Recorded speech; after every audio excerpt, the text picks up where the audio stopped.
I think we should get started. Well, I would like to welcome everybody to this panel, which is part of the workshop for the 5th and 6th volume of the Handbook of Labor Economics. The Handbook of Labor Economics is the flagship publication in labor economics, which basically summarizes all the frontier research which happened over the last 15 years. And we had already a really interesting day with 4 talks and 4 presentations. And we are looking forward to the next days. However, the panel is a little bit separate. It is open to the public. We are streaming it on YouTube. And there are many guests from the US, Canada, Asia, and Europe who will participate in one way or another.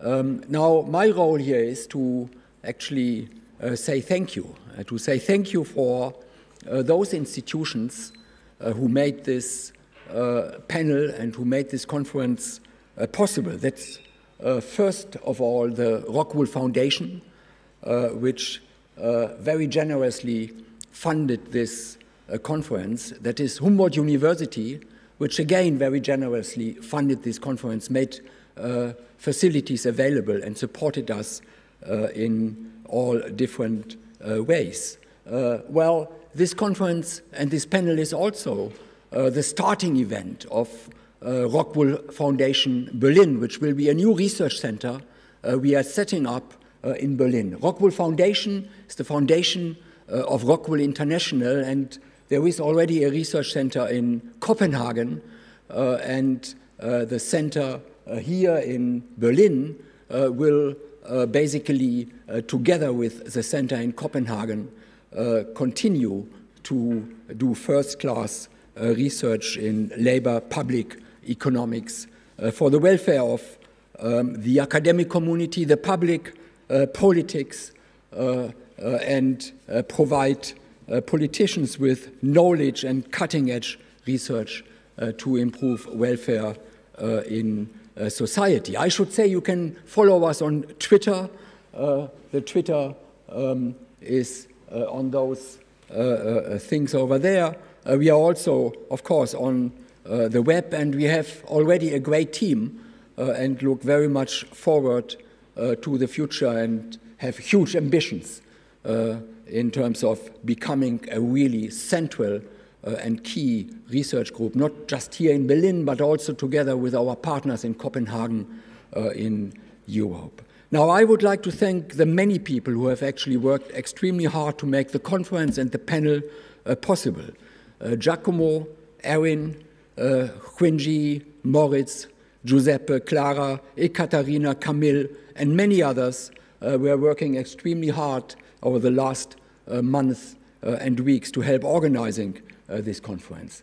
Particular thanks go to Christine and to the boss, Felix, who kind of coordinated in an unbelievable way everything which was important for this conference. Special thanks go also to Daniel Klapper, who will say a few words, the Dean of the Faculty of Humboldt University, for his support, to Kaspar Kofold, the Chief of Staff, and Jan Roses Kaksen, the Chief of Research at ROCKWOOL Foundation Copenhagen, and I am particularly grateful for the unwavering support over the past years to Ellen Schmidt, the CEO of the ROCKWOOL Foundation. Thank you very much, and I really hope, and I am certain that we will flourish in the future.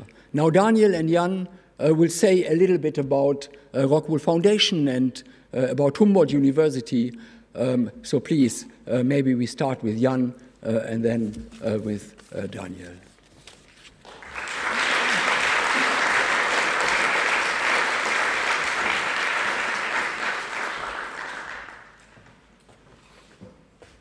Yes, thank you, Christian. So I'm from the Copenhagen part, the head of research in Copenhagen, and some of you maybe don't know that, but we have been active in research in this ROCKWOOL Foundation's research unit in Copenhagen for nearly 40 years. But this research has mainly had a focus on Denmark and the Scandinavian welfare state and the challenges to the Scandinavian welfare state. A few years ago, we decided to become more international, or at least more European, and by that having a broader perspective. And we decided that we couldn't think of a better place, a better place to start up this new research union than in this beautiful city, Berlin. Further, you can say with the UK out of EU, Berlin also seemed to be the natural choice as the new center in EU. Another thing which has been important for starting this up, not only the location, it is that we convinced you, Christian, to direct it. I cannot think of anyone better. You are a fantastic researcher. You are also German, but with a lot of international luggage. So it was an obvious choice. We also have very high expectation that you, Alexandra, and all the other associates make this a highly recognized institution producing research of the absolute highest level. We look forward to get a physical place, because somehow things just become complete when they have their own physical place. But maybe we should see it tomorrow. And it's closed now. And actually, as Christian also mentioned, this conference as a starting event, which also show the high quality that we strive for. So thank you to all of you who have made this conference possible. Everybody who has contributed, not least to the speakers, to the panelists, and of course to Humboldt, who has partnered up. Thank you.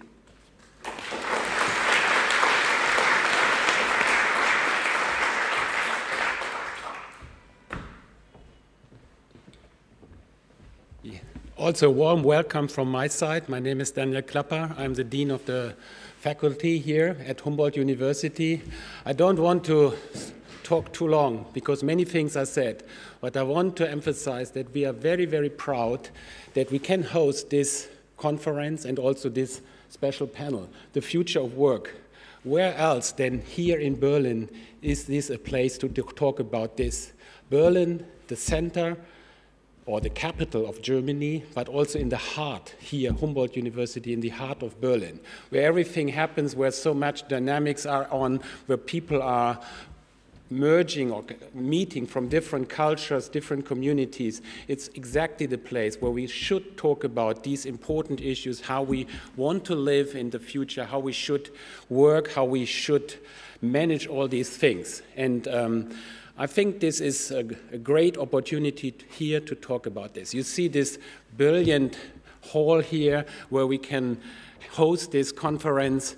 Humboldt University is a modern place, a modern university. We have re-established after the break of the wall in 1993, and now we look back on almost 30 years since November, re-establishing the Faculty of Economics and Business, and we are proud of this. We are a modern faculty. We cooperate here in Berlin with all the other institutions, especially the Free University. I see colleagues here from Free University, but also from Technical University. We work together with people from the University of Potsdam, the ESMT, the Hertie School of Governance. We collaborate with the WZB and colleagues from DIW.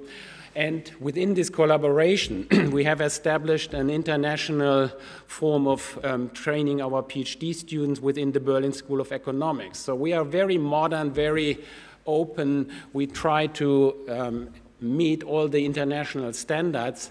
And we are very happy that now we opened up a new field together with the collaboration of Alexandra Spitz-Oehner from our faculty and Christian Dustmann from London, who became an honorary professor here at our school in May. Now we are open, or we established this collaboration with the ROCKWOOL Foundation, which we are very proud of. Hopefully they can move into their facilities and start working there. We had a meeting there yesterday in their offices, and we could only see who is responsible for the financial backup, because there were all this isolating material from ROCKWOOL standing there, but still waiting to be implemented, and the roofs and somewhere. So I guess it takes a couple of more weeks, hopefully not months, so that they can finally start working there. And we look forward for this cooperation. I think it's very, very valuable, and I wish you all now a very good panel discussion and interesting talks, and also tomorrow during the conference, inspiring insights into this very important topic. So I hand over to who? Yeah. Okay. Thank you very much, and have a great discussion.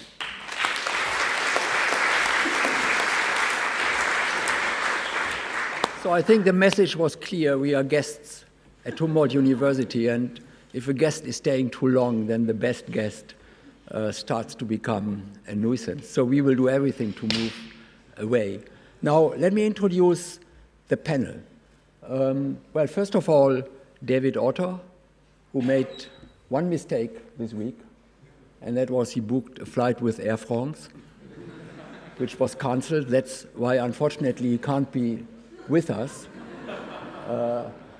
Ioana Marinescu, Kerwin Giles, David Deming. So we have an absolute fantastic panel for this very important topic, and we are incredibly grateful to Chris Giles from the Financial Times, who came to London to chair this panel. So I look very much forward to this panel. Thank you.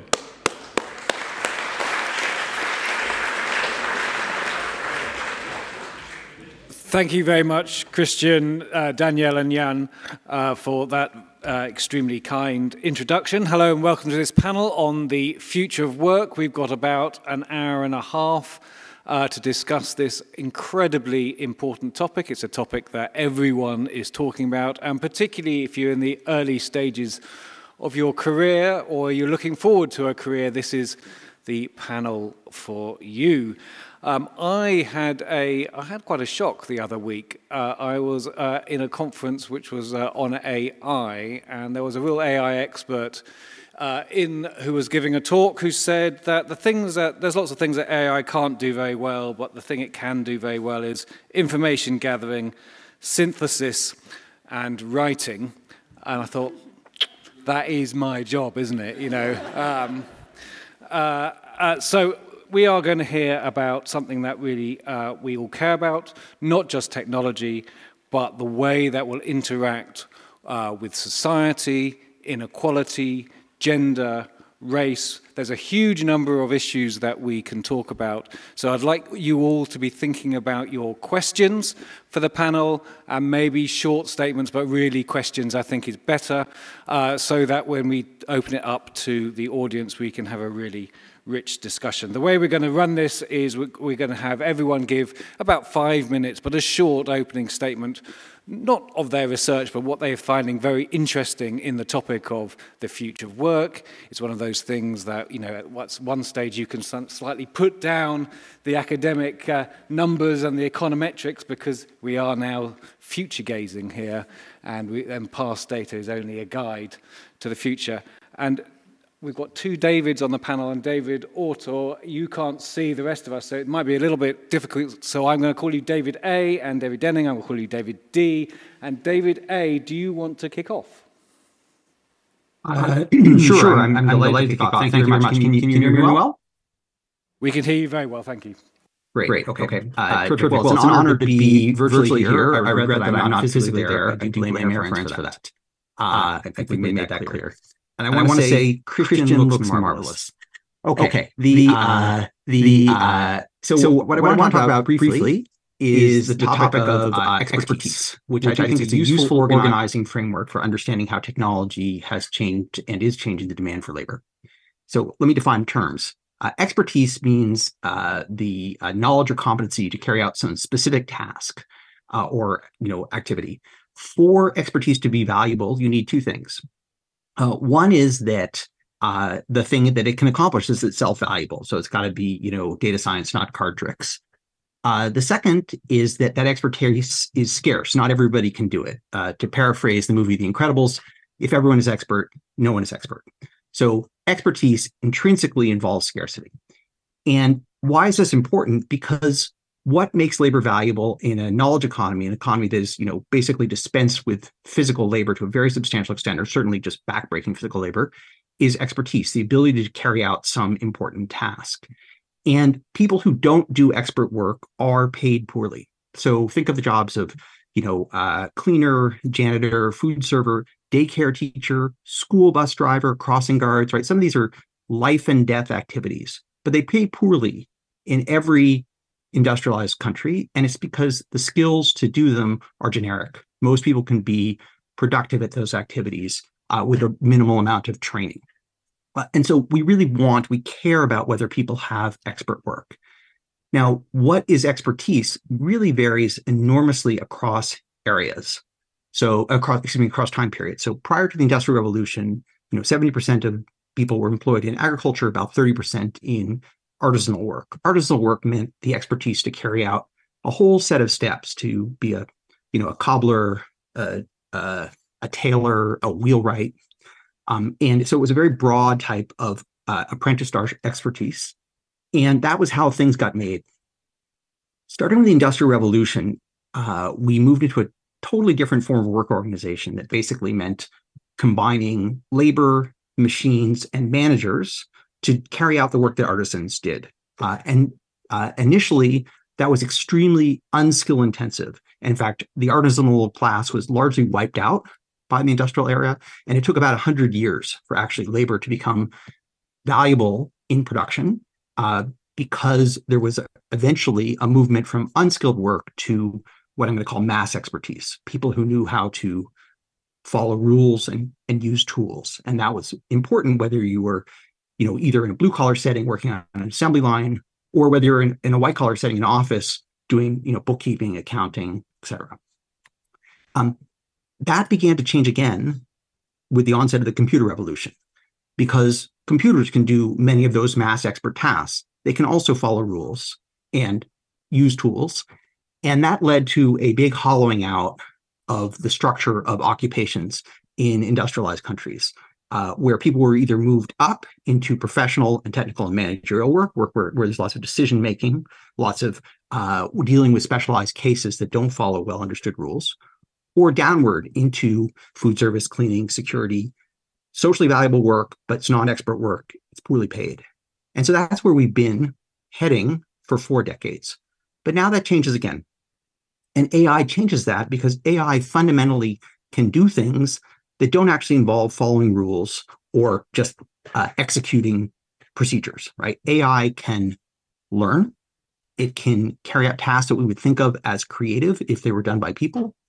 It can discover and invent. It can actually solve problems that we do not know how to solve. And so the question is, what does that do to the type of expertise that's going to be important going forward? Now, it's one form of that. Of course, some things will be displaced, right? Some things that are valuable will become less valuable. Many more people will be able to do computer coding. Many more people will be able to write legal documents. Many more people will be able to summarize text and synthesize information. So that actually will reduce the scarcity of expertise in certain types of work. A lot of the work that we do is expert work, and we may become less scarce. Which, if that's true, that's a good thing, because there are too few of us. We're overpaid, and we're slowing the production process down for everybody else. But the alternative possibility, or at least the complementary possibility, is that AI may also enable people with lower levels of education, without as much elite knowledge, to carry out more important tasks because it can complement their expertise and provide guidance and guardrails, function as a kind of a co-pilot. So right now, most medical tasks, many of them, are done by people with an MD. But increasingly, at least in the US, they're also done by nurse practitioners who have a master's degree. Technology can enable, AI can enable more people to do a good job of diagnosing, to do some more treatment, and even prescribing, not people without medical expertise, but people with less formal expertise. This could also be true in software development. This could also be true in skilled repair if you are in the trades, if you're an aircraft mechanic. So there are many ways that the hope, or my hope, and I'm going to stop, is that AI will not just displace expertise, but it will actually reinstate skilled work for people without college degrees. Now, when I say it will, that's really the wrong term, because AI is not going to do any of this itself. This is a matter of choice of how we implement, how we build out AI. And I think this is a moment where intentionality is critical. What we can do with AI is many things. What we will do with it is a question of priorities. And in my view, the best use of it at this point for countries like the ones you guys are in, or I'm in now, is to make labor more valuable, especially workers who do not have elite skills, to enable them to do more expert work. And that's where I hope we'll go. So stopping there. Thank you very much, David D. Ioana, why do you, sorry, David A. Thank you. That was me getting confused with my own system of trying to make it less confusing. Ioana, why don't you go next? Sure. Well, David A.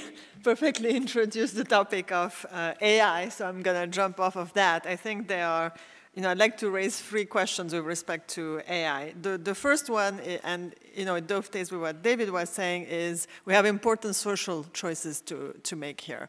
And in particular, we have to ask ourselves, who owns these AI tools now? Who will own them in the future, and who will benefit from whatever returns this technology is creating? So that raises the topic of optimal regulation, taxation, a lot of topics that we love to study in economics. And I think this is more than ever a topic of great importance that we should think more about. And the future of work is going to depend on the policies that we decide to put in place or decide not to put in place. If we decide to stick with the status quo, that's also a choice. And that's going to influence firms' decisions, workers' decisions going forward.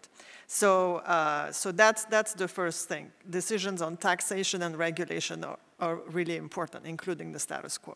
The second point is that, to the extent that some workers are going to be displaced by this AI technology, we have to think about what happens to these workers. And I've worked a lot on the social safety net, and this includes programs like unemployment insurance, but also other types of income replacement, including things like a universal basic income, which would ensure everybody gets a sum of cash without questions asked. And so these kinds of programs, could become an important social safety net depending on the structures of the safety net in different countries.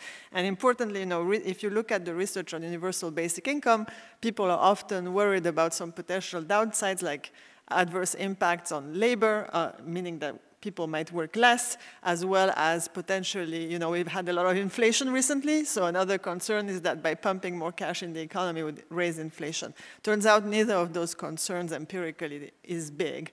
It turns out that just doesn't seem to be a big problem, at least for the small-ish UBI-like schemes that have been tried in the past. And so second then, let's think about our social safety net. How well equipped is it to deal with the potential for job loss and job disruption?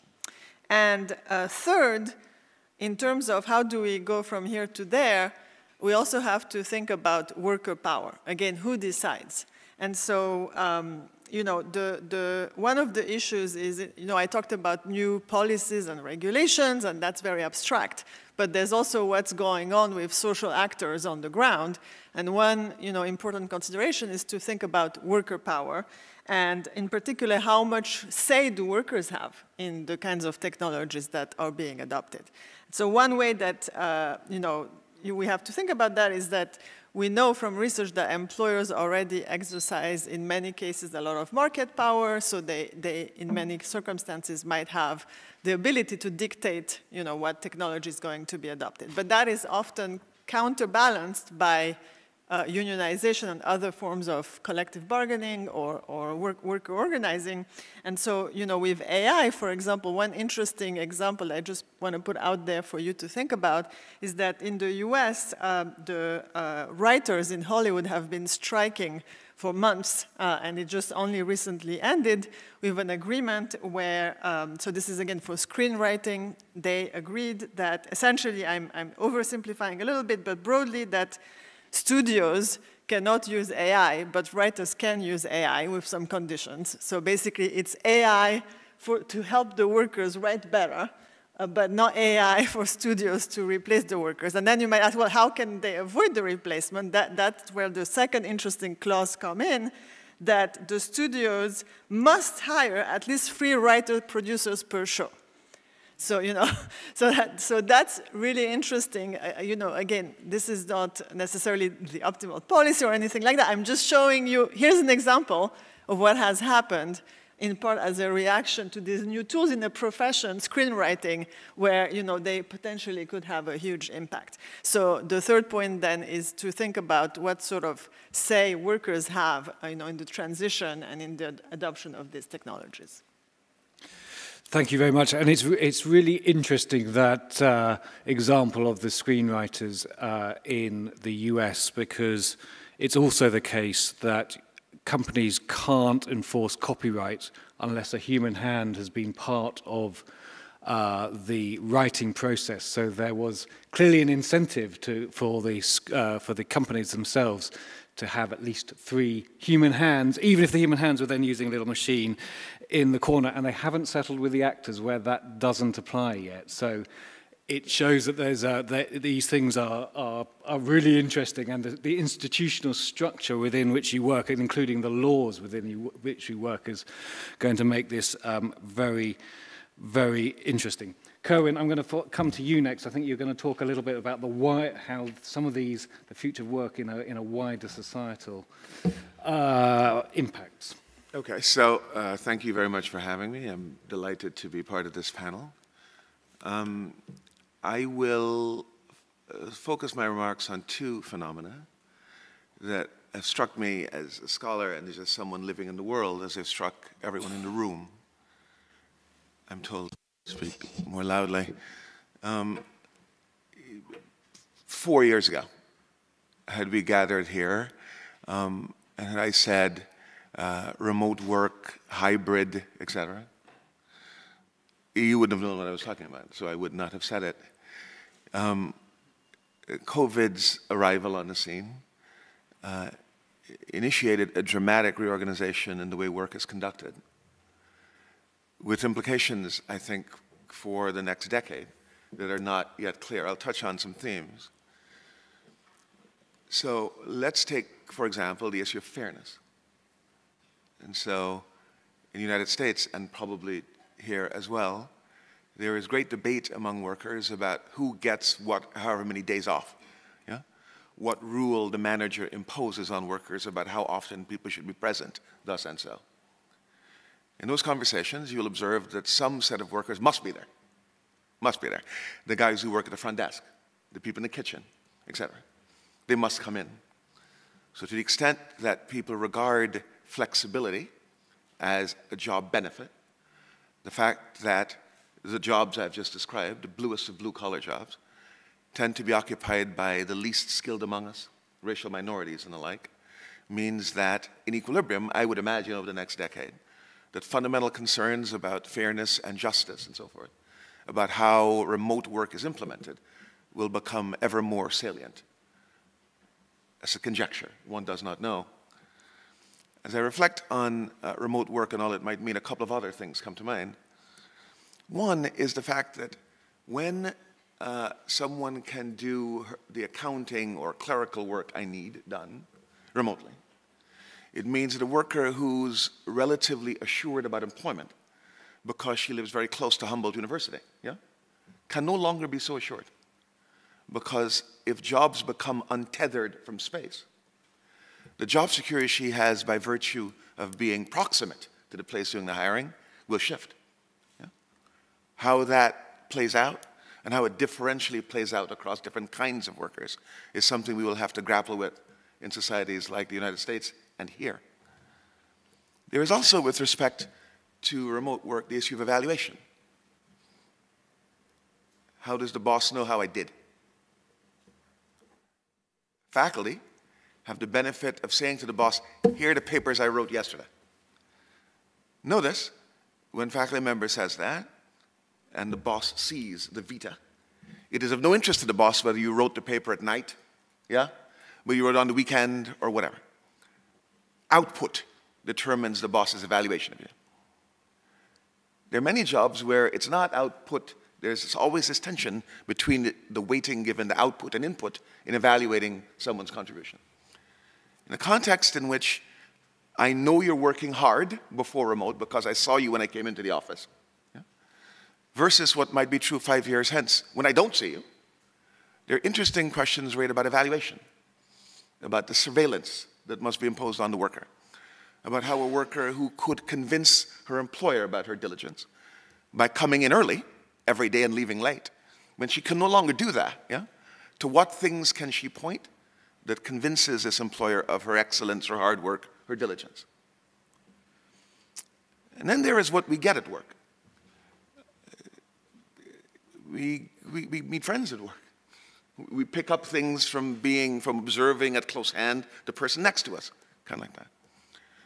There's a kind of human capital that comes from in-person professional activity. To the extent that we shift employment remotely, as I believe will happen, and to the extent that that shift occurs unevenly across the skill and racial distribution, the implications for the skills people will have over the course of their career might be profound. I don't know, but they might be. AI has been mentioned a couple of times, and so I just want to make one word or two about that related to this inequality theme I have already touched upon. What's AI going to do for the inequalities in wages, earnings, job productivity, and the like, along some of the dimensions I've mentioned? I'm not sure, nor is anyone, I think. On the one hand, one could argue that to the extent that, that minority groups or persons at the bottom end of the earnings distribution don't have access to AI tools, then they might be especially hurt from the surge in this new innovation in our lives. Yeah? On the other hand, I don't know if anyone's had the experience of having AI quickly edit something they wrote, just to check for grammar or something. It's astoundingly good and getting better by the day. Now, my grammar is pretty decent. I can imagine a different Kerwin whose grammar is not so great, for whom the ability to run something he wrote by an editor would be especially helpful. How AI will play out, interacted with various inequalities, is something we don't know, and something I'm really keen to see. There's one final point. AI, as I understand it, and I'm not an AI expert, I am like you. I'm learning the thing as I go. I'm told that the thing is trained. Yes? It's based on things you have typed in, your search, whatever like that, doesn't say. Which means, from my layperson's understanding, that the stock of computer or internet activity will help shape what AI spits out to you. Yeah? Is it conceivable that groups about whom negative things dominate what is already online or written, yeah, will see beliefs formed about them that AI will reify? Yes? Do you see? I don't know. But this is the kind of thing that concerns me and the kind of thing I worry about what lies in store for us in the future. Thank you very much. Some very, very important topics there about fairness, location, how we are evaluated in our jobs, what we gain from our jobs in terms of friendship, the uncertainty of the future that faces us. And I think it's one of this really big concern that AI will reinforce whatever's their particularly negative beliefs and might learn that very quickly. I've tried a bit with ChatGPT. We're not allowed, we've got a policy at the FT which is that we will not use any AI in our writing whatsoever. And if we do it in future in terms of sort of simple summaries or something, we'll tell readers when we did it. But just as an experiment, I asked it to write a column for me once in the style of me. And I was very pleased to see it was crap. But that was, but I'm not sure that will be rubbish for so long. David D. All right. Excuse me. Well, last but not least, thank you very much for having me. It's a real treat to be here. I'm looking forward to the discussion today and also the rest of the conference. So I'm going to talk really quickly about skills. And I want to start just with an observation. There is something called the National Association of Colleges and Employers. This is an organization in the US that surveys every year large employers, the kinds of employers that hire college graduates every year. And they ask them a bunch of questions about their hiring practices, but they ask them every year, what are the skills that you're seeking in new hires? What are the things you're looking for new college graduates? And there's a list of things there's a free form, there's a list of things, and every year the same few things dominate the top of the list. It's on the one hand things that I would call teamwork, social interaction, verbal and written communication, working in groups, negotiation, things that have to do with dealing with people. And then the other category is what I would call problem solving or decision making. What does it mean when an employer says they want you to be a good problem solver? My interpretation of that is they don't want to tell you how to get from point A to point Z and all the steps in between. They just want you to figure it out, to use your expertise in David A's terminology. And every year these skills come out at the top amongst the qualities employers are seeking. And also they ask employers to rate college graduates on the skills that they currently possess. And college graduates typically get high marks. These are grades. They get A's or A minuses, or it's like if you're Harvard, everyone gets an A plus because the average grade is an A. But they get very high grades on things like analytical skills and sometimes on problem solving, but actually lower grades on communication, leadership, some of the things that people call soft skills. And so this has been true for a long time, and this was the kind of fact the labor market was crying out for an explanation of what these things are and how to measure them. That's what got me interested in this topic of soft skills. I think basically the conclusion I've come to is that the reason we call them soft is it's actually quite revealing. It reveals the limits of our understanding about what these things actually are. They're quite evidently important to people in the world, and they're important for determining future success, and yet we don't really have a handle on what they are. And so you can see in all manner of data and anecdotes that they're becoming increasingly important over time. For example, if you think about how work has changed, and David A. talked about some of this in his remarks, how work has changed since the commodification of information that was the digital information communication technology revolution. It really, in settings ranging from a retail bank where they had optical character recognition to a valve manufacturing plant where they adopted computer numerically controlled machines, so instead of the person physically cutting the valve, you could program a machine to do it. In all those different types of settings, white collar, blue collar, in the US and abroad, you could see that it caused jobs to shift towards this reliance on these kinds of soft skills. So, they would reorganize the factory floor so that workers communicated more, so they could figure out, okay, we have a custom batch coming through, you use that machine, I'll use this one, let's time it in a way to optimize our throughput. And they hired people with higher levels of education. They required different sets of skills that were things like problem solving, like we got a really complex thing and you have to adapt to it. And what I take from that, it doesn't necessarily guarantee that the same skills that were valued at the dawn of the digital age will be valued going forward with AI, but I actually think it's a pretty good bet, and I want to try to convince you of that. I think the reason is that what we're really looking for is people who can fill in the blanks from a routine process. This routinization of production started with physical tasks, a bulldozer rather than a shovel, and it's moved to the routinization of information processing tasks. And so anything where you can clearly delineate the steps all along the line, we found a way to automate, either through AI technology or through some physical machinery. And I think it's a good summary. This is probably not literally true, but it's close to true, that you can create or program a machine to do any one thing better than a human, no matter what that thing is. But people are general purpose technologies. People can shift from doing numerical calculations to operating machine to talking with each other all at once and quite flexibly in response to a changing environment. And I think that's still, to this day, we never know what the future holds, but this day still is the human advantage over machines. AI is our flexibility and our adaptability. And so I think that's why you see firms asking for people who are good in teams, who can communicate with each other, because there's still a kind of unscripted magic to a 2-minute unstructured conversation, and in some cases a sharing of values, a decision sometimes arrived at jointly about what exactly are we going to do. You know, we have this AI technology that's going to make whatever we do better, but we still have to decide how we're going to use our time and our expertise and our efforts to produce something of value to society. And so I think, in a way, for me, it's a slightly hopeful message. I'm probably not a, you know, the robots are going to take all of our jobs kind of person. I think this time could be different, but history shows us that won't happen.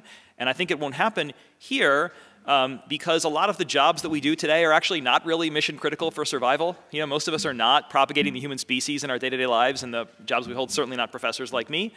Instead, what we're doing is we're creating meaning in the world, and we're working sometimes in groups to decide what are the things that are important to us as a society, and how do we go about doing them. And I think our needs and our sense of what's important will change in response to technology. It'll create a bunch of new jobs and new demands for things. I think just if you want to think about a couple of categories of things that aren't anywhere close to being replaced, anything that involves mentoring or coaching, I would predict is a growth industry. You can sort of see that already. Why? Because we don't actually want ChatGPT to tell us, you know, how to be a better singer or to, you know, coach youth sports or something like that. We actually want people because people motivate each other. And the reason why my kid tries hard when they're on a team is because they care about what the coach thinks of them, and maybe they care what their father thinks. Probably not at this point since I have teenagers, but I can hope. And so I think those kinds of things are still going to be important. And actually, if you step back and look at the jobs we do, that is a lot of what we're doing already. So I think that'll continue to happen. So let me just say one more thing, and then I'll conclude. Because I think that these skills are important, and I think the reason, you know, why we call them soft, again, is because we don't understand them very well. I've tried, and I'm happy to talk about this more, to develop science-based measures of soft skills, things like how do you figure out whether somebody's good in a team? How do you figure out whether somebody's good at making decisions about resource allocation? And I think if you look at the history of all the things we measure about skills, it basically goes back to a time when somebody said, oh, we have developed this test for a specific diagnostic purpose. Like that's what IQ tests were. They were developed to diagnose mental age in children when it differed from calendar age, as a way to diagnose whether somebody was slow or fast. And then we found out actually this test has a lot of predictive power in a general population, and lo and behold, it predicts a bunch of things, and we call it G because we don't actually know why it predicts things. It just turns out that it does. And that's basically the history of IQ testing, with a bunch of refinement and a lot of money spent by testing companies and subtests and retest reliability and all that. And so I don't see any reason why we couldn't do that for things like teamwork. And I think that if we did that, we'd find that those skills are just as important as the ability to score well on a pen and paper test. So I think, you know, trying to push that science forward one paper at a time is part of why I'm excited about this field, and why I really do think it relates to what are the skills that are going to be valuable in this AI-filled future. So thanks very much. Thank you very much, David. And I think we can say that all of the panel have what David D was called very good soft skills in communication. So that is very effective to have here. I'm just going to sort of pick up something that both Kerwin and David A said, which is the question of where AI, but the rest of the panel do feel free to come in as well, is the question of where AI might be substituting for the expertise that currently is, or complementing it. And David A, you were talking about what might happen to the wage distribution and where in the distribution it might well be. Does it mean that your hope was that it will be picking up or helping people with what you said were non-elite skills today? Does that then maybe create an even bigger superstar right at the top who will have real complements with the skills, and then maybe have the top just moving away from a big mass of the rest of us in the middle? I think there will be superstars, but they're a very small part of the economy. So Mark Zuckerberg or Elon Musk, right? They have fabulous wealth, but it's really tiny compared to the average of everything else, or the sum of everything else. I think, I've been studying inequality for decades, and it's been a great run, but actually we're in a period of declining inequality, I'm sorry to say. and many people, and so it's actually an interesting period because several things have changed all at once. One is we're in a demographic transition where the aging of our countries and the slowing of the availability of young workers has created a lot of pressure, especially at the bottom. We see this in the United States very strongly. The return to measured higher education has plateaued and has for some while. We're in the midst of a technological transition. And of course, even our trade relations, which were so fundamentally important in the 90s and 2000s, have changed again. So I think we're in an era where there's reason to think that inequality has stabilized and may decline. Maybe not at the very top, but that's important, but non-essential. I care much more about the other 99% of the workforce. And I do think AI is basically those of us in this, the highly educated individuals who are at the commanding heights of our economy have had a great 4 decades. Their skills have become more valuable, more scarce. Their expertise has become more important because all the easy problems have been solved and done by machines. And they've had very little competition from technology. They've only been complemented. I actually think AI will provide much more competition for the highly skilled experts among us, make our services less scarce, but simultaneously has the potential to enable more people to do what we do. And that can be problem solving, that can be diagnosing, that can be all kinds of skilled tasks. Much of the hard work of experts is basically working from a formal body of knowledge to making a high stakes decision in a specific one-off case, right? How do I diagnose this patient? How do I land this plane under these conditions? How do I remodel this kitchen? How do I architect this piece of software? So I think there's reason to think, I hope, and I think is something to work towards, that AI can be enabling for more people who don't have very high levels of formal education. Now, I don't think it's going to, change life for people who work at McDonald's or people who do, security or, checkout at retail. But to the degree to which it siphons workers away from that work and moves them up, it benefits the workers who remain in those jobs as well by creating additional labor scarcity. So I think as a property of AI, we should be seeking to harness. It's not a given, it's only a possibility, but I think it's something we can actually design for. Thank you, Kerwin. Do you see that as the sort of more optimistic, you were talking about people who might benefit from having a grammar checker rewrite their scripts. So I agree exactly and almost entirely with everything David just said. That the example I gave about someone for whom an editor, I picked a writing example, I could have chosen another one, would be especially helpful, is someone who is currently not at the highest end of the earnings or skill distribution. And so I believe, like David does, that there is a possibility that AI will dampen inequality. I'm not certain, but it well may.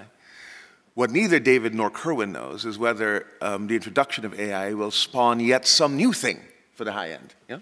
I don't know that, nor does David. And if that were to happen, this ameliorative effect to which I've pointed might be undone by what the Financial Times writer armed with AI might do down the line that he cannot now imagine. That said, we are in agreement about its likely ameliorative effect for the reason mentioned. Ioana.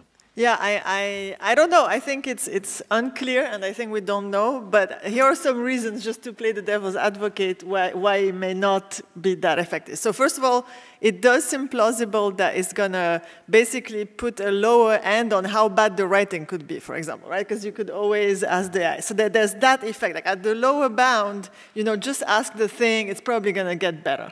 But from my experience with the technology, and I try to use it as much as possible because I'm a learner and I'm really interested in it. So I use it for everything, coaching, decision-making, everything. Every day I use it so many times just to see how it works and see what you can do. And what I've learned, and this is personal experience, is that I thought it's magic and it's good. But to make the most out of it, it requires a lot of expertise. To know how it says something, to decipher what's not quite right, and how to ask the next question to be helped, and when actually would be more productive for me to go to Google or to actually check the original academic article because I learned enough from what it's saying. All those decisions, to get it to that high, top, expert quality product, it's not easy. You really have to know it. And I think it's a bit analogous to Googling. There's people who have more or less great Googling skills. So it's a little bit like a thing like that, where to do it really, really well, you know, it does seem just from personal experience that you know, you kind of have to know what you're doing and be experienced with the technology. Yeah, so I find it very hard to make directional predictions about, you know, what this is going to, the aggregate impact on inequality or the college wage cream for all the reasons that other folks have said. But I do think it's interesting to try to maybe speculate idly about some things that are going to happen without making a claim about the final impact. I mean, one thing that I think, let me just talk about generative AI like ChatGPT and other programs. It seems likely to me that it's going to commodify and devalue digital information even more than it already is. In the same way that like people used to open the mail expecting to see things that were relevant to their lives, and now like the mail is just things I have to do and junk, and it's like slowly becoming irrelevant, and kind of honestly email is going that way too. I wonder if AI will place an increasing relative premium on the physical, on the performance. You know, so I could imagine using ChatGPT to write a paper that sounds like, you know, David Deming wrote it, or David Autor, or Kerwin, any of us. But it would be hard for the person who used that technology to write the paper to then sit on the panel and speak in a way that was, maybe it's hard for me to do too, but it would be hard for that person to do it for you all and speak in an interesting way about these things, because it's an interactive performance and it's not something that can be, you know, I don't know if anybody's ever seen the movie The Matrix, but you know, we still don't have this thing where you can like download Kung Fu into your head and do it. You know, you still can write something in a static sense, but that's all kind of information that sits there and isn't embodied in the person. So it could be that we'll have an increasing premium on performances, both in the classroom and then in the economy overall. So just one other point is the notion of authenticity. This is vague in my mind. So someone writes me an apology letter or a birthday letter, and it uses AI, the person does, and it's perfect. Yeah? So that's one kind of experience I can have from that. There's another experience where I received the apology letter or the birthday greeting from my son or my nephew, and it is full of the kind of human flaws, you see? The syntax wasn't quite right, and kind of like that. Kerwin, I'm not sure about others on the panel, places a great weight on the second thing, you see? It feels authentic, it feels real, kind of like that. I wonder whether the emergence of technologies like AI would cause us to place a greater weight on many of the things that we associate with human imperfection, see? To the extent that those things reflect something real about our engagement. Yeah? Of course, every word wasn't exactly right, because you wrote it. You wrote it. And so it means and matters more to me than the ideal thing that you used a computer to generate. Again, we're in the realm of speculation here. So I just wonder what AI will do with authenticity and value. But just to pick up on that, I think one thing that's absolutely clear just from my own industry is that, one, we know that authenticity is something that our readers really value. And they value it so much that increasingly we are not downplaying reporting, because getting news and breaking scoops is incredibly important for a news organization. But we're also just being authentic and sort of getting to know your readers and having conversations with them is now important. So we're under quite strict instructions when people comment on our articles afterwards to go into the comments and reply to emails, because that's what generates subscriptions ultimately. It's a business that needs to be funded, and we do more and more of emails and email newsletters which goes directly to people, which are much more sort of personal and have a personal tone rather than columns these days, all of which is totally then monitored to the extent where there's a score at the end of an email, 1 to 5, how much did you like this? That is then a league table internally, which you can look at, how many people opened it, what the open rate was, how many new subscribers you've got. All of these things are then monitored very carefully. In a way, that means that also we're quite lucky because we can do this remotely. So I wrote a column this morning from my hotel room. I wasn't in work, even though we're supposed to be in work 3 days a week, and no one's going to pull me up on that later. But Ioana, I wanted to ask you, again, just to go a bit deeper into the institutional sort of framework we need to go into the future with. You talked a little bit about social security or social safety nets, UBI. Is this a world where we need to have stronger institutions, minimum wages or wages councils? You know, we're in Germany here, so these are very important things in the German labour market. For example, much less so obviously in the US, but what do you see the role of labour market institutions in the future? So as I said, I think those institutions are going to determine our adaptation response to, you know, this technological change, you know, it's really difficult to know where exactly this is going to go, and you know, some people fear that all jobs or most jobs are going to go away, and then you know you want to have an alternative. But you could also say that no matter what, something like UBI or unconditional cash transfer is neutral in the sense that you know, if you talk about, it's like, because it's a lump sum transfer, sorry, I'm getting a little bit technical here, but basically you get it no matter what, and you can still go work and make more money, you know, if you wish to do so with or without the help of those tools. So you know, that's just a particular point to that policy. But in terms of the other policies, you know, I suspect that outcomes are going to be different in areas where there's a lot of union power versus not. It's probably going to change, you know, the way that the labor market responds to these technologies in complex ways, you know. But certainly, unions naturally are going to try to defend the position of the workers who currently have a job, because that's their constituency. They're there to help the workers. And so that probably will have some effects, like we talked about the example of the Writers Guild. So I think that's going to be you know, really important.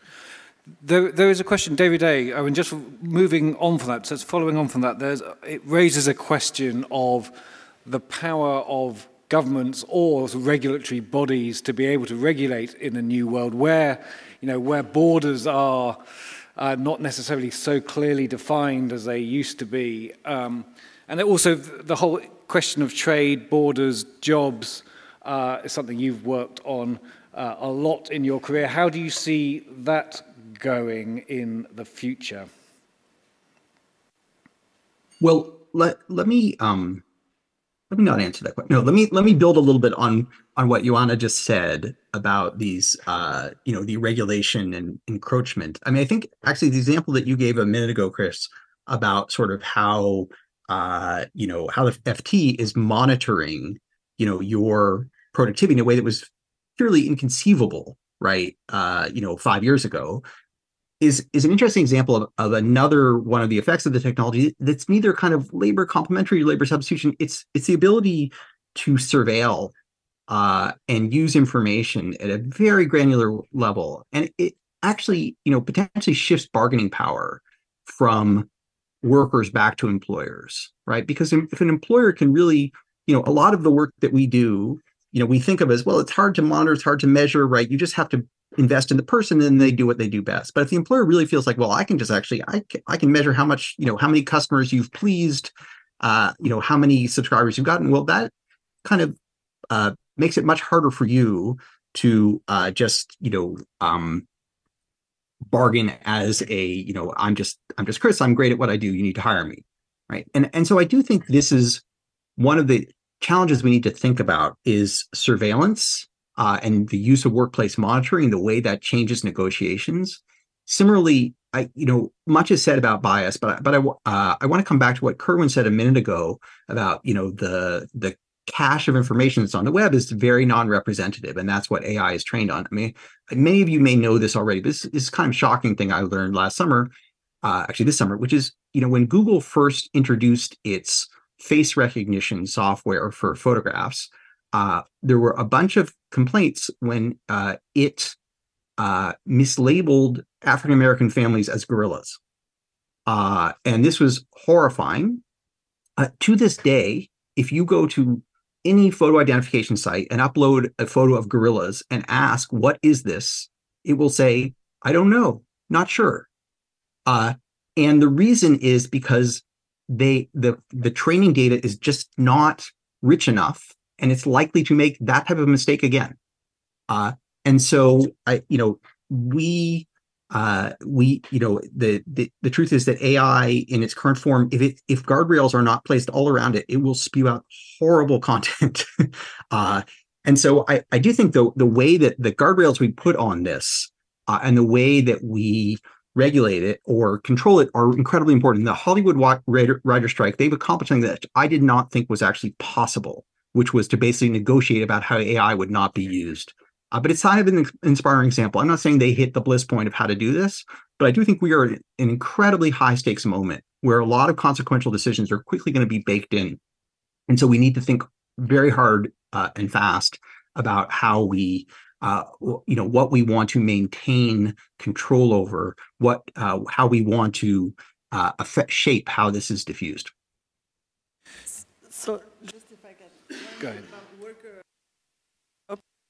Worker surveillance, I think, David, that's such an important point, and I think where it could be potentially even more damaging to worker bargaining power is when the employer, through their surveillance, not only can look at your productivity, that's one thing, but can determine how little you would be willing to be paid to stay in this job. For example, they know that your spouse is sick, that you cannot move, thanks to their surveillance, and they are able to pay you less. And that would happen if they have the information, and if there is no competition. So if there's not many other options that you could do, then they would be able, potentially, to drive you down to the minimum that you would be willing to accept, whereas if they don't have the information, they may not be able to do that. So that's another way how it could affect worker bargaining power. So that's another reason why we need to think really carefully about the institutional framework around the jobs of the future. David D., I wanted to come back to your characterization of what you called soft skills or communication, coaching, all of those sorts of things, and get to an issue which comes from what we've just been talking about, surveillance. Quite a lot of people find that it quite overbearing. I don't particularly mind what happens in my job yet, but I can imagine I might if they went much further. How satisfied do you think, how much pleasure do you think people will get out of the jobs in the future? That's a subjective question that is hard to answer. It probably depends on the person and their own attitude, but I would say probably more than they are now, because that's been the trend for a long time. You look at the average hours people have to work and working conditions, I mean, not that long ago, were much, much worse than they are for most people today. So I would hope that, and it somewhat depends on the regulatory issues that were just being discussed, I would hope that the technology ultimately delivers rising living standards and rising working conditions in jobs, whether it's fewer working hours or whether it's more pleasant working conditions. Working from home is a big aspect of that Kerwin talked about. In some sense, that's kind of like, from a compensating differential standpoint, the work from home shock is like one of the biggest benefits to workers delivered all at once in a long time, maybe ever. If you just monetized it times, how much are you willing to pay? And Alex Moss and others have done work on this. How much are you willing to pay to be able to work from home rather than go into the office? And then all of a sudden you get millions and millions and millions of people around the world being able to do that because of a combination of global pandemic and the tightest labor market, at least in the US and many other countries in a generation. That's the kind of thing that is not really about AI, actually. Like, a lot of these surveillance technologies we're talking about have been around for a while. I think what we have now is we have a labor market that's tight enough that people say, well, I need to allow my employees to work from home, and if I surveil them too much and make their jobs too unpleasant, they'll quit and go elsewhere. And so I think one solution is to try to regulate things technology by technology and get the details right. Another way to do it is to ensure that workers have enough bargaining power that they can shop around for good working conditions, and therefore workers won't surveil them. I guess based on recent evidence, I'd kind of lean toward the latter, because that seems to be what's working so far. Yeah, it certainly is the case that having tight labour markets just generally is much better for workers. And given the demographic pressures, that might well be, in advanced economies at least, might well be what's around in the future. So we should never get too pessimistic about things. Now, it's October, and we have a Nobel Prize is always awarded in this month. and it was this month to Claudia Golding. And we haven't talked about gender yet, or greedy jobs, which was one of her latest concepts about one of the real reasons for, particularly for very well qualified women, why they are still paid a lot less than men, particularly after having children. Are jobs going to be greedy in the future? I don't know who wants to answer that. David A., do you want to give that a go first? Sure, I'd be happy to. So first of all, it's a thrill, an honor to celebrate Claudia Golding's Nobel Prize. She has been a singular force, moving this agenda forward of understanding how women have gained rights over time, what has held them back, how that has, and what are the barriers now. And this argument about greedy jobs, and her argument that time is actually the greatest barrier now, the competition between home and work, and the inseparability of jobs, the indivisibility. So I think all of us are just in the profession just feel like this is a huge step forward for the social science as well as for Claudia Golding. So let me say, and also I realize I'm grandstanding here, but you should go listen to her podcast with Orly Ashenfelter, where she talks about her years at Princeton. In the 6 years that she was a junior faculty member there, she was never invited to give a professional seminar. She never set foot in the industrial relations section or had lunch with the labor economists there. So the world has, it sounds shocking, but this was only 30 years ago. So she is not just doing the research, but emblematic of the struggle and the progress that women have made. So will we have greedy jobs in the future? Sorry. Why? Well, it's useful to ask, why do we have such greedy jobs now? And one part of the answer is that, the scarcity comes from scarcity. It used to be, back in the 1970s, people with college educations worked only a few more hours per week than people without college educations. They all worked about, between 35 and 45 hours, or maybe 45 and 55. After the 1980s, they totally diverged, where high-wage people worked many more hours per week and per year, often 60, 70, 80, and low-wage workers work fewer than 40. This is very strongly true in the US, and neither of those is good, right? People with low education are underemployed, and people with high education are overemployed. Partly that reflects the scarcity that that has driven up the college wage premium. Partly it reflects the technology of work, where we don't know how to say, well, let's two people, divide this legal case. And partly it may reflect norms about, we structure work in a way that's convenient for men because those are the people who've been making decisions. I think we can make progress on this. I don't know if technology is our friend or our foe. You might have thought that the ability to work from anywhere would kind of make us more flexible, but to a substantial extent, the ability to work from anywhere means the ability to never not be working. And so it's not been nearly, the penetration of work into homes has actually arguably made this worse. The pandemic did change work from home, as Kerwin noted, and that has been mildly favorable for women, as far as I know, but not substantially. So I guess my best answer is I don't know. Ioana. So I think the working from home, the commuting is very important. In fact, here we have Thomas Le Barbanchon, who wrote a really nice paper about commuting and women's wages in France, where we see that women are much less likely to accept a long commute and therefore willing to accept lower wages. So if you can work remotely, in principle, that should help. And I think it ties into the broader idea that I was explaining earlier about the relative power of workers versus employers, and workers really value, all workers, not just women, value distance to the job. And so when there are jobs that are closer, you're willing to essentially get paid less in order to get a closer job. That's true for everybody. It's just that women have that more. And that's one of the ways in which workers' options are somewhat limited due to this distance, which has been traditionally really important and perhaps is going to become less so, at least for the jobs that you can do from home.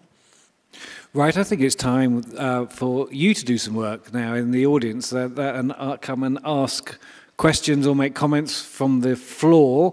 I think we've got a fabulous panel here, so don't be shy. if you could raise your hand, and I can't see people are being shy, but at the moment, no, fantastic. We have 2 people. Have we got a roving mic? We're just checking on the mic, and then we have, and it works apparently. So the man with the beard in the 4th row. Information, misinformation, is AI making information easier to get and make sense of? Who wants to go? You. That's okay. Is AI making information easier to get? Yes, of course it is. It also means, so Google, when you search for something, has a lot of AI behind that in the way it brings up a search result. It means you can find papers and relevant topics more easily. You can also find, if you wanted to, you could find, you could go to ChatGPT and just write an English language question about something you were working on. You do need to have a certain amount of expertise, I would say, to be able to interpret what it comes out with and to check it. Just like a Google search, you need to know whether that's worth the paper it's written on or the screen it's written on, I should say. And there, it's always helpful to have expert staff around you to check things. Always ask before you publish, I think would be my Can I add to that quickly, Chris? So I think that's right. And if you think about how people consume information, it's usually the information itself paired with the reputation of the provider. And so if you make the one thing cheap, it seems likely that the other thing's going to become really important. So I think it's reasonable to predict that both news organizations and then individuals' ability to build reputation and to maintain reputation will be extremely important in the age of AI when it's so cheap to create the information in the first place. Can I just add one kind of point? I think we live in a world where we have more and more information, less and less certainty about truth, and those things are not an accident. And the problem is that information has lost its authority. And that, when I grew up, when I was going to school, information was scarce. You tracked it down. You believed facts. And the hard part was acquiring them. Now you can acquire all the information you want, but you don't know what's reliable. And I think AI is going to make that problem much worse. I don't think even, the notion, oh, here's the video, here's the audio, not convincing, right? We had a bombing of a hospital in Gaza the other day. It's knowable, how that actually happened. But the two sides will never agree on the narrative. And they can always, and even if the facts that are produced appear real, you can always say, oh, that was AI, that was fake, right? So I think we're going to have a huge problem with verification. I agree that makes the importance of reputation all the more significant. However, you can have reputation as Sean Hannity, you can have reputation as CNN, right? So different people believe different reputational sources. There's less centralized agreement on what reliable information actually is. One thing that reputable news organizations are doing right now is investing in new types of journalistic skills. So rather than people who have a very long contact book who can phone someone up and see what they say, we are now valuing more people who can do data and who can do, understanding what photography and what video is actually showing you, so sort of geolocation of stuff. And those are definitively growing jobs in my news organization. There was a gentleman there. Thank you. Wonderful discussion. Thank you very much. Maybe as a matter of politeness, I'm Guido Friebel, Goethe University Frankfurt, and also a member of RF Berlin. So I was thinking about this idea of what gives employees actually bargaining power when they try to quote unquote constrain the use of AI, or basically it's evidently a problem of governance, and you alluded to works councils in Germany that often are perceived as having too much power and so on. But there seems to be an unknown in this equation, and that's trade. We know that currently the big blocks, the big economic blocks in the world have very different approaches to using these new technologies, where the European Union is very restrictive in what is allowed, what is not allowed, GDPR, you know, all these data protection things and so on. It's much easier in the US to develop these things. It's much easier to use them. Worker power is lower, but we haven't even started talking about India and China. Put differently, do we even still have the leeway to decide how this is going to be used, or will this be decided on the global market? Ioana. I'm going to punt to somebody else this time.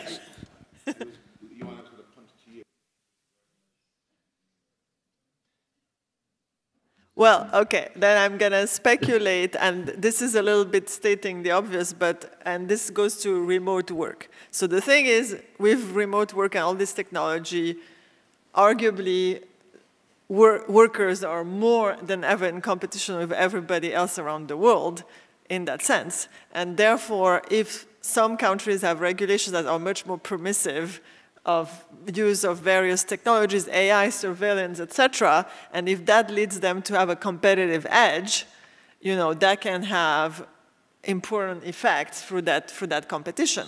And of course, then, you know, governments in countries that have different views about how AI, surveillance, and all that should be used would have to react. And, you know, how you do that, it's a question, like, because, you know, you could you know, if you use the example of carbon taxes, I kind of like that example, right? There's border adjustment taxes, where we decide that, you know, carbon emissions are bad. Of course, it's also an externality, so it's not completely directly comparable, but, you know, and then we say, well, we're gonna tax what's coming in based on the carbon content. So, you know, you could imagine things in that direction, but again, how you do it exactly is obviously difficult and complicated. David A., could you envisage a new China shock? Could you envisage a new China shock coming from this sort of technology, where worker rights are much lower in certain countries, China or India or any country? Yeah, so there's already really excellent research on this by my colleague Martin Bracha, David Yang of Harvard, and Noam Yuckman of LSE. And you know, I stressed the point earlier that how we use AI is really open-ended. So, for example, China has the world's best surveillance technology, the world's best real-time content filtering systems, and these are amazing technological achievements. They would be unattainable without AI, but they're not intrinsic to AI. Obviously, you can use AI for many things. But China is exporting those technologies to non-democratic governments around the world.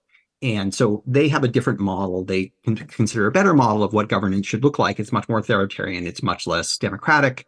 And they consider, I don't want to say they, I should say President Xi and so on. I don't want to overcharacterize, but, you know, the societies we live in the West are moribund, disorganized, dysfunctional, and decadent. And those are just the D words. And so there is a race to embody a set of values in AI and export it to different countries. And so I do think that's a form of China shock that we're seeing, that we are in a world diplomatic contest between the West and non-democratic governments to export models of how to rule. And AI is going to be just central to that. It's incredibly powerful for centralization of power. The level of surveillance that's feasible and population control is it's sort of it's the panopticon that we've always read about but never thought to take seriously. So that will be a shock. In terms of trade, I could speak about exactly the point Ioana had made about labor standards, but I think she made it very well. So let me not take more airtime. Okay. Can I just add quickly? I think one important dimension on the question of worker bargaining power in the age of AI and what can they do? I think one critical element is the extent to which the job tasks can be bundled or unbundled. So if you're a waiter, for example, I mean, maybe there's some ways that AI can augment that job, but at the end of the day, people want a person serving their food, most people do. And so that gives the worker more power over the other parts of the process because you can't unbundle the person, but there's some jobs that can be quite atomized. So for example, back office, payroll, finance type stuff, the same jobs that are allowed to be fully remote now, that's probably a way station to those jobs being almost completely or completely automated, because if you never have at any point in the job's task set, you don't need a person to do it, then you can just kind of use technology to do it. And so I think what you'll see is some elements of jobs that used to be bundled together being unbundled in ways that allow firms to use technology instead, and that'll be part of the bargaining process. So yeah, I think that's a great point, but this leads me to circle back to authenticity that Kerwin talked about earlier. And I think a critical question in terms of how AI will complement or substitute is how much do we value the human behind it? Namely, do we merely value a result, an outcome? I want my accounting done, the end. Whether there's a human or not, I couldn't care less. Or do we value something about the human? And in many contexts, you might think that you value the human, but then I'll invite you to think again, because norms, social norms change. And one of the things, if you read in the press, is the AI girlfriend. Just Google it. You'll see it's apparently a thing, and more people are using it, and people are very happy with it. Again, like this is a small example, but you might think... It's a family program, okay? No. but you might think, oh, who wants that? But clearly there's a demand. We're economists here. There's an old saying in show business that the key to success in Hollywood is authenticity. So if you can fake that, you've got it made. And AI will be very good at faking that. Okay, so questions from the floor. We haven't had any questions from any women or particularly young people yet, so do ask. But yes, sir.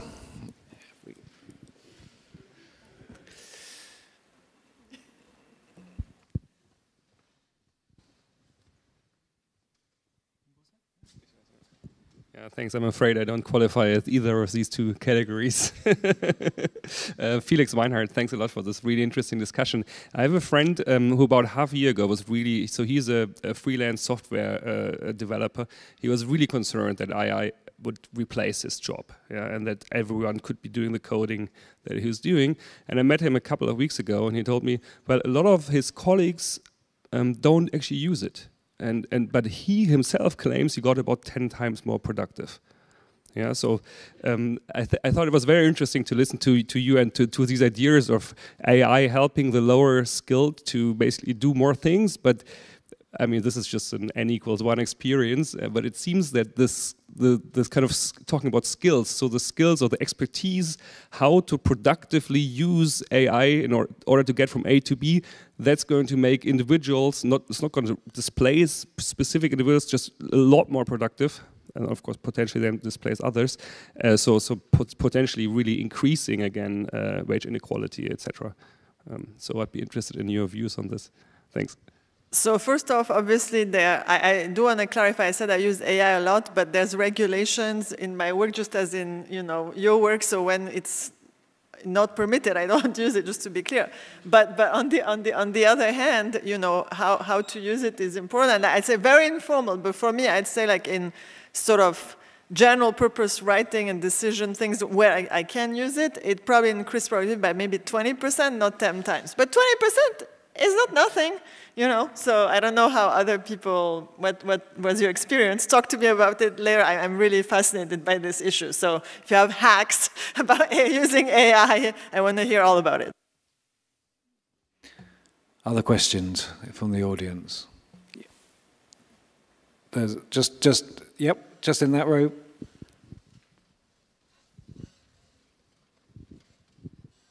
So we've heard a lot about the future of work, and I'm wondering what that implies for the future of skills and of training. So let's say for our students or for our children, right? And we've heard about the importance of social skills and those kinds of skills. But then, like, what about technical skills, right? So should we still teach our students technical skills, or should we assume that AI deals with that somehow? I mean, this is speculation, right? But I would be curious what you think about that. It's a great question. Should the economics students be learning econometrics, or should they just let the machine do it for them? Well, I would say to both my students and the other students, they should still learn it. I think actually the reason is related to Ioana's point and some other points that David Autor made about expertise, which is that actually thinking about these things like a multiplier for whatever you're trying to accomplish, you sort of have to have a sense of what you're trying to do. So like, it's fine to say that the, ChatGPT can invert a matrix, like, do some econometrics, but like to what end, for what purpose, what data are you analyzing, what question are you asking? And I think if you look at the way most very successful people become that way, they typically take some process and think or reinvent some process or reinvent some topic by taking it apart one step at a time and reinventing it in some unusual way. So I think actually the depth of understanding something, not just using AI or not using shortcuts, but really reinventing or inventing a process from whole cloth gives you a lot of insight into how to do things better. So I don't see why that would change, primarily because most of the high stakes work we do is not just producing content, but it's actually using the content towards some purpose. I think I brought up this thing about performances earlier, like you might make a presentation to people, or you might have to convince someone that their point of view is wrong and your point of view is right. And you have to, I think, have a pretty deep understanding to teach people, to persuade people. So I mean, I don't know, but you're asking me to speculate, so that's what I'm doing. But I wouldn't say that people should just be using this to purely replace the things they're doing, because you're going to hurt your ultimate ability to gain expertise and compete.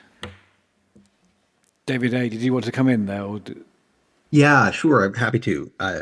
So a few points. One, just building on what David Deming just said, you wouldn't want to go to a doctor who basically said, I don't know anything about medicine, but I got this box here, so I'll just read from the screen and, if I need to do surgery, I'll just follow the instructions, right? So I think people need expertise to make good decisions. Now, it's a question of what level, right? So to drive a car, you don't need to understand how a car works, but you need to understand certain things, right? And so, it may be in the future that coding will require less knowledge of the syntax of specific languages and more knowledge of sort of, abstractions of, data structure and, efficient procedures. So I think there are some forms of technical knowledge that we can do without. But if you don't get the big picture and don't have the deep understanding, you're really in danger. And, we see this, with, commercial air pilots, right? They're in many cases, their expertise has been degraded by use of autopilot, such that there have been terrible fatalities, tragedies,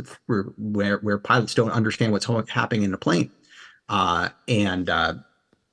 So I think we need to worry about that. But it is difficult to figure out what things need to be learned and what it means to be a master of something when many of the technical details can be taken care of for you.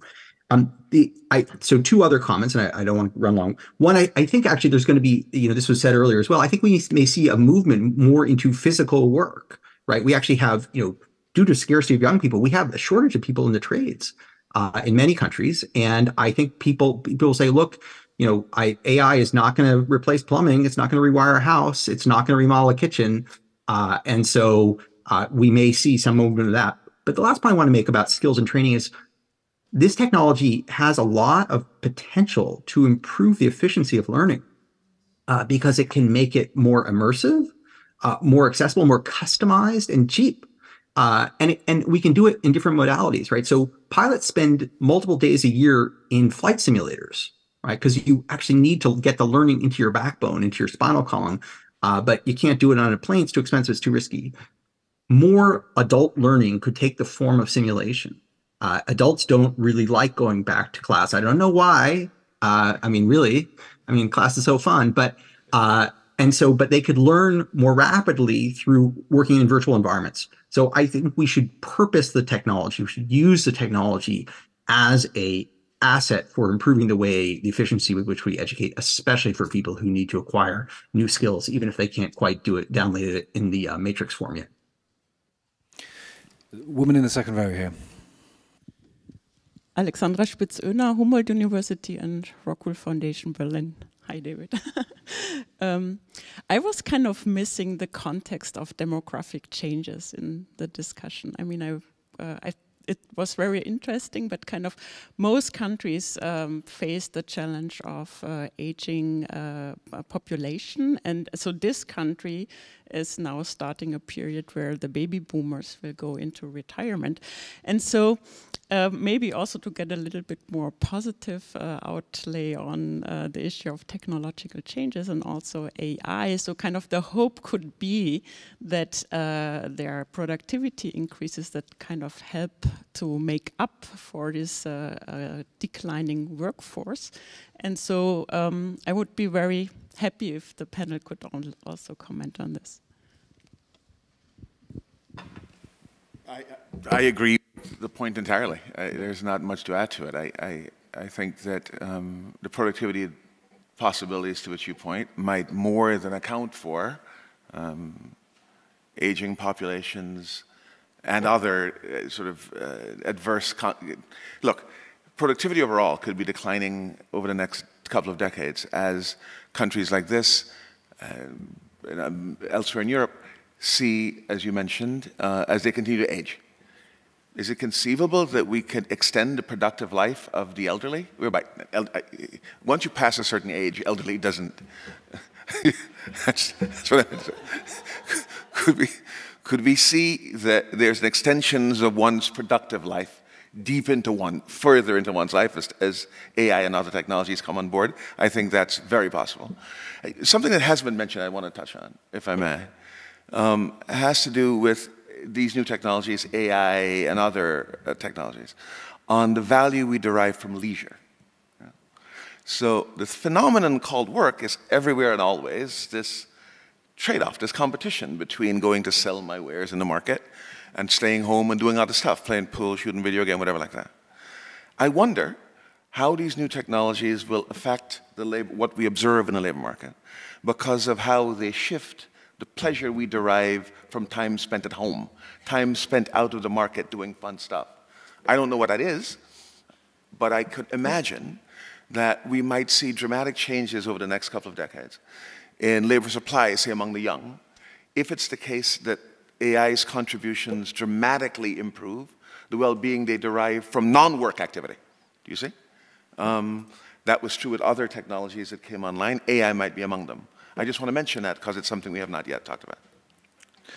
Ioana, I suppose the question just moving on age, because we've talked about race and gender, but age is something that is definitively going to be with us in the future labour market pretty much everywhere.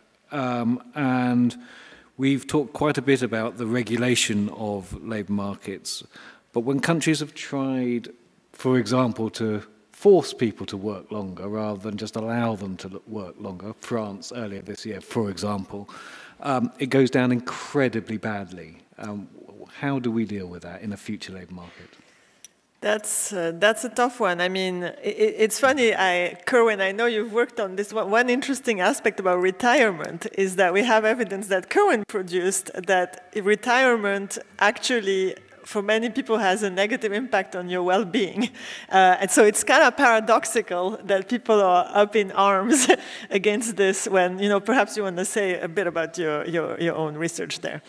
You summarized it very well, that look, people derive a lot of, the act of the thing called work is this thing from which you receive material flow and so on. We get that. But we derive self-worth from work. We have friends and partners at work and on and on. And so the papers to which Ioana refers are papers of mine that a long time ago examined how people's subjective well-being changed upon retirement. And people feel less happy once they retire. Now, I don't know that continues into the modern generation. I just don't know, nor do my earlier point about how these technologies might change the utility flow people receive while retired. But there's a possibility that to the extent that we see people shift into retirement earlier and in larger numbers, larger numbers earlier, we might see a dramatic reduction in subjective well-being. I don't know. Right, but let me add one more thing about the issue, which is that I think we have to also think about macroeconomic models here. So We have a bunch here, but we're mostly kind of on the micro-ish side. And the issue with aging and declining population growth is that this could be very bad for long-term growth and innovation. And while it's nice to have more productivity, but then you have this other aspect, so it's complicated, in terms of how you would expect that shrinking population to affect the economy and the labor market. I was going to say the edge case for this conversation is college professors who have pretty easy jobs and never retire because they can continue to get paid forever. And remote work has only made that more true. People don't have to come to the office anymore. We've got quite a few questions right at the back. There's a...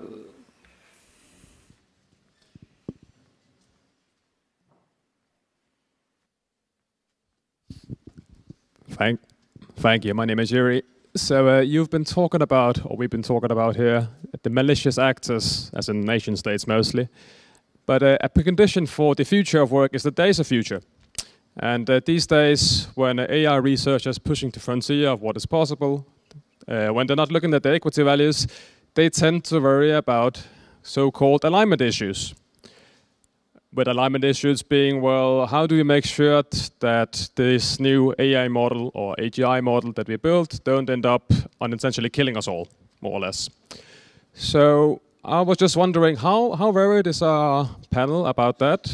Like, would you assign a probability to us all turning into paperclips? And if so, how soon? And how should we avert that future with policy, if any?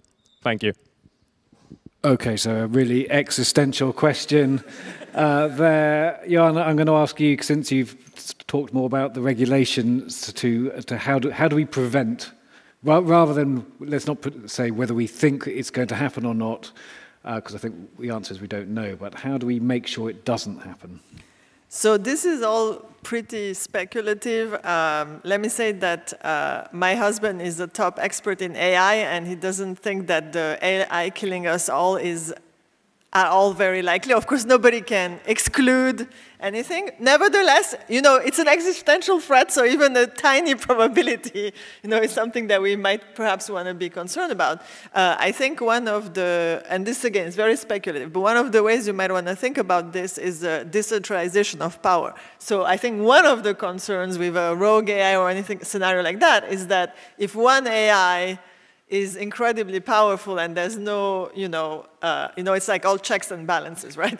If you don't have any checks and balances, that might, be problematic. So I think, one of the things you want to worry about is how your regulation promotes or impairs, the availability of many different AIs that are decentralized and potentially able to combat each other versus having one that, could lead to bad outcomes. But this is very speculative. So, I don't feel highly confident in this, but I think it's interesting to think about that because that's one of the elements that might lead to particularly worrisome outcomes.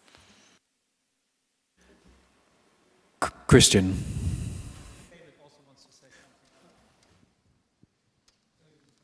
David, did you want to say something here? If I may, if that's okay. Of course. So, we have an expression in the United States, guns don't kill people, people kill people with guns. And AI is not going to kill people. People are going to kill people with AI. It's a very powerful tool, and it can be weaponized very readily. And we certainly should be extremely worried about that.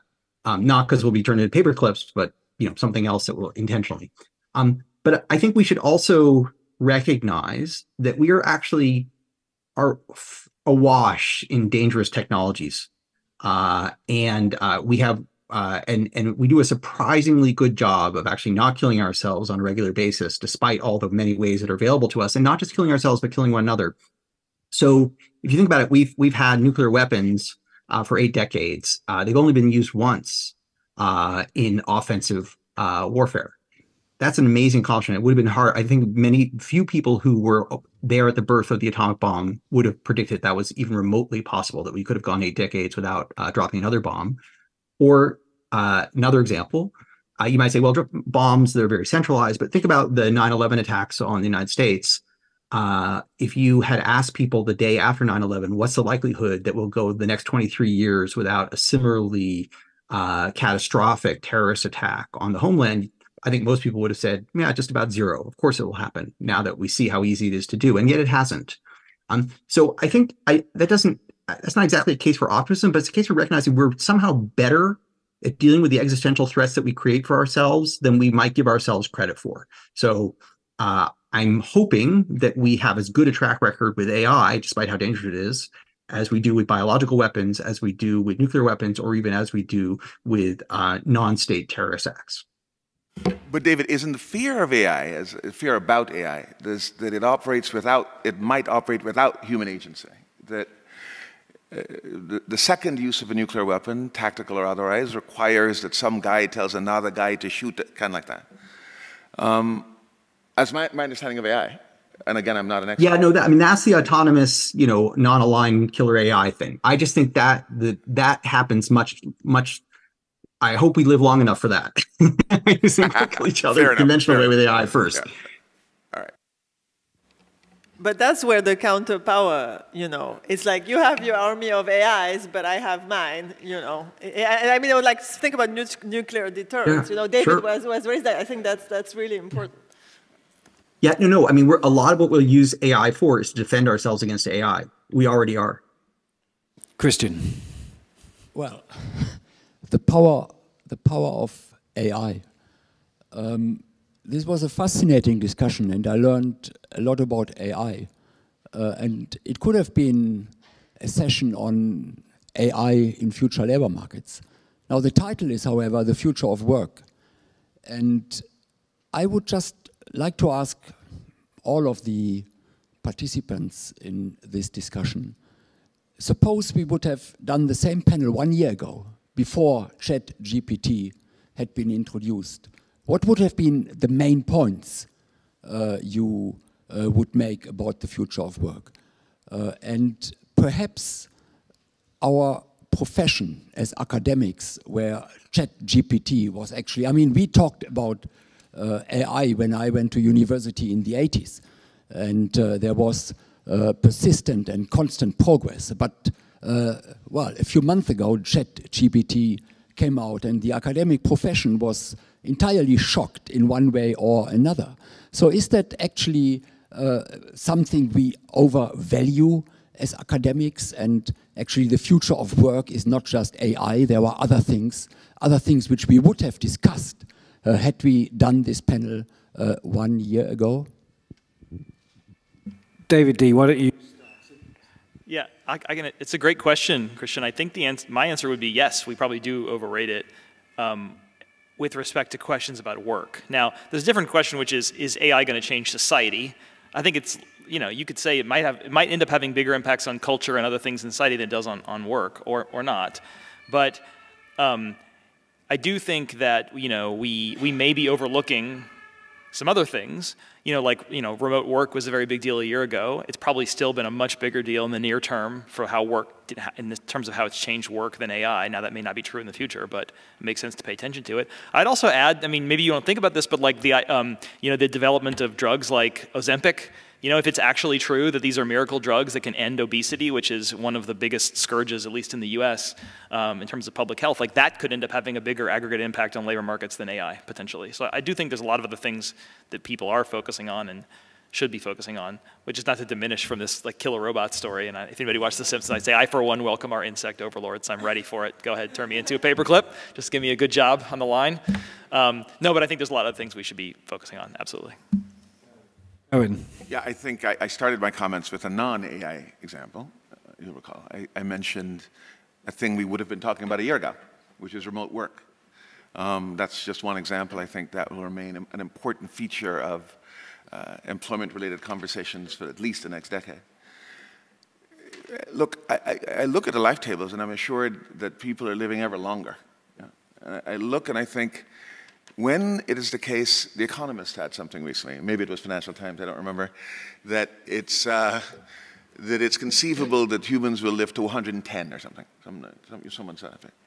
And I read that and I thought, what in God's name would you do at age 94? And it's a serious question. Will we, how many careers will we adopt? Will we, do you say, do we work to, and then move into something we like? There are hugely important questions about work, leave out the picture, that are as yet unsettled. And we don't, I feel very nervous about offering a speculation. But those are just two things that come to mind. How over the course of career, as career and lifespans extend, and what I've discussed about remote work. There are other examples. Ioana. So by and large, I don't think I would have changed my introductory remarks talking about monopsony power, social safety nets, the importance of taxation and regulation, because I think those are evergreens, you know, so to speak. But it's true that the topic of AI then occupied us quite a bit, and I think it's probably for good reason, because there are a lot of unknowns still about the technology, and so I think part of the fascination is to us collectively working through the possible futures that it could have. But you know, I agree with Kerwin that there's other topics, but I do feel like it makes sense that we're talking a lot about AI because it's so unsettled and there's still so much to learn. David A. Yeah, I think I would have said the same thing without using the word AI, which is that we have a real interest in the quality of work. And we don't have to look to the future for our nightmare technological scenario because we've been living it for 40 years because the last 4 decades have actually been pretty terrible for people who don't have college degrees, especially in the United States. And that has a lot to do with technology because we've hollowed out a lot of the good jobs for people without elite skills. And work is valuable. It's valuable for many reasons. It gives people structure, it gives them meaning, it gives them identity, it gives them social status, friends. But it's also really good as a means of income distribution because unlike capital, in a society without slavery and chattel service, everybody owns exactly one worker, which is themselves. And so that creates an intrinsic degree of baseline equality in the distribution of income. And if we lived in a world where all the income basically came out of a hole in the ground, whether in the form of oil or in the form of AI, we would have a terrible governance problem and a terrible problem of how we actually distribute that. And the fact that it's abundant doesn't mean we wouldn't go to war about it every single day. So I think we have a lot of shared interest in preserving the labor market as a central means of income distribution, where it's 60 or 70% of the economy. And that means that people need to have skills that are scarce, that are valuable. And I'm very worried about that. And the center that I run with Duran Asimoglu and Simon Johnson on shaping the future of work, this is our central focus, which is, restoring good jobs for people without elite levels of education. I think AI can actually be an ally in that. But the problem is a grave one, and you don't have to look forward. You don't have to wait for it to become a grave one. It already is. Thank you very much. I'm sorry that I think we're now out of time, and I thank you, Christian, for asking a perfect last question. I'm going to tell you off for criticising the panel, which I thought was far more wide-ranging than just talking about AI, just noting down what we will have been talking about in the future of work over the past hour and a half. We have talked about AI, we've talked about fairness, discrimination, regulation, safety nets, institutions, skills, both soft and valuable, complements and substitutes to technology, surveillance, how all this affects society, the future of work, and greedy jobs. So I think we have actually managed to achieve quite a lot in the panel. Thank you very much to the two Davids, to Ioana and to Kerwin. It's been a really stimulating hour and a half. Thank you very much. We accomplished a lot, and we only put one person to sleep in the whole audience. Thank you, Chris, for expertly running this conversation. I thought it was terrific. Thanks for involving us.